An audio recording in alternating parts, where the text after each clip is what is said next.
Chers amis, d'abord, un immense merci pour votre présence si nombreuse qui nous fait chaud au cœur.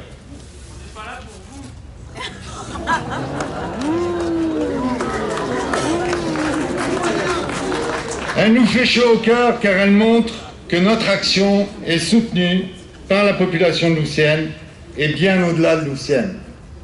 Et la présence à nos côtés du maire de Versailles, du maire de Saint-Germain-en-Laye, prouve que le problème concerne notre région.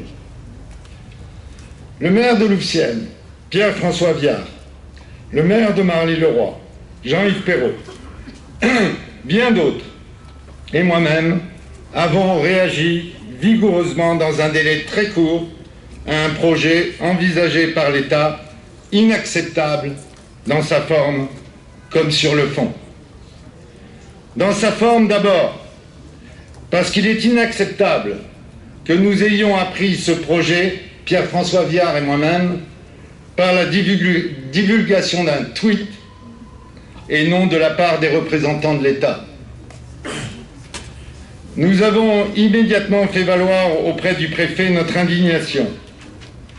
En tant que député, je lui ai indiqué que le ministre de l'Intérieur s'était engagé devant le Sénat à ce qu'une parfaite concertation des élus soit respectée à l'occasion de ces relocalisations. Le moins qu'on puisse dire est que cette concertation aurait pu être mieux engagée. Depuis cela, j'ai fait appel, avec le maire de Loussienne, à la solidarité des élus. Et je remercie leur énorme solidarité. Parlementaires, conseillers régionaux, conseillers départementaux, maires, qui s'est manifestée en 2 jours par leurs très nombreuses signatures, leurs très nombreux courriers. Elle nous a permis de faire valoir au préfet que ce projet était rejeté par la quasi-totalité des élus de la région. Et cela nous a donné évidemment une grande force dans nos négociations, comme d'ailleurs votre mobilisation d'aujourd'hui.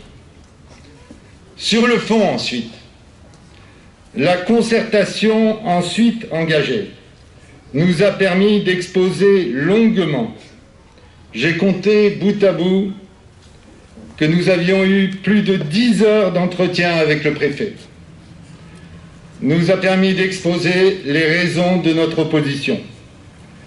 Le fait qu'il n'était pas opportun ni digne de parquer ces demandeurs d'asile sur un terrain complètement à l'écart, dont la salubrité n'est pas attestée, tout près d'un nœud autoroutier. Le fait qu'il est totalement paradoxal d'envisager une telle hypothèse sur le terrain sur lequel le maire a négocié avec l'État, donc avec le préfet, pendant 2 longues années, l'aboutissement tout récent d'un projet de développement économique avec du logement et de la mixité sociale, comme il l'a très justement dit. Enfin, l'inquiétude que ne pouvait manquer de susciter dans toute la région le fait de placer ces demandeurs d'asile sur un terrain de 24 hectares, ce qui constituera une tentation évidente pour l'État d'accroître à volonté la capacité de ce camp.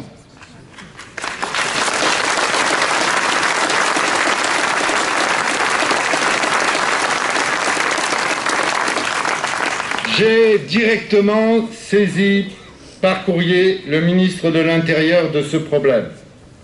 Et j'aurai l'occasion de le rencontrer, bien sûr, à l'Assemblée nationale cette semaine. Vous l'avez compris, c'est le choix du terrain de Villevert que nous contestons, parce qu'il est tout simplement mauvais. Ce n'est évidemment pas une opposition de principe à l'accueil de demandeurs d'asile déjà sur le territoire français. Il y a d'ailleurs,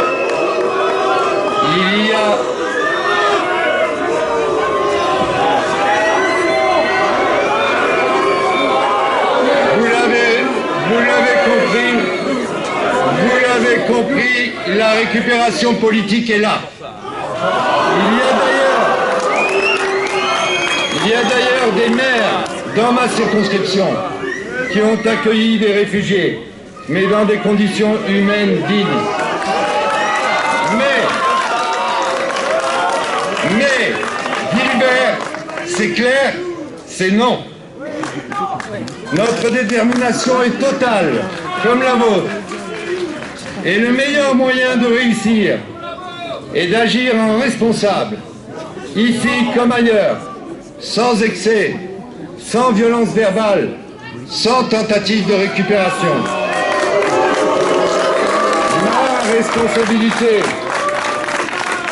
Ma responsabilité de député de cette circonscription est de faire respecter une règle simple, que la volonté des maires soit respectée.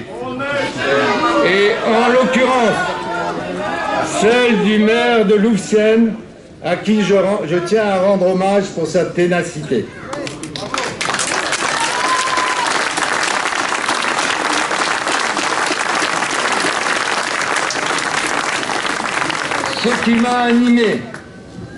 Ce qui m'anime tout au long de cette négociation, ce n'est pas de faire de l'esbrouf, ce n'est pas de faire du buzz médiatique, c'est de faire aboutir votre volonté.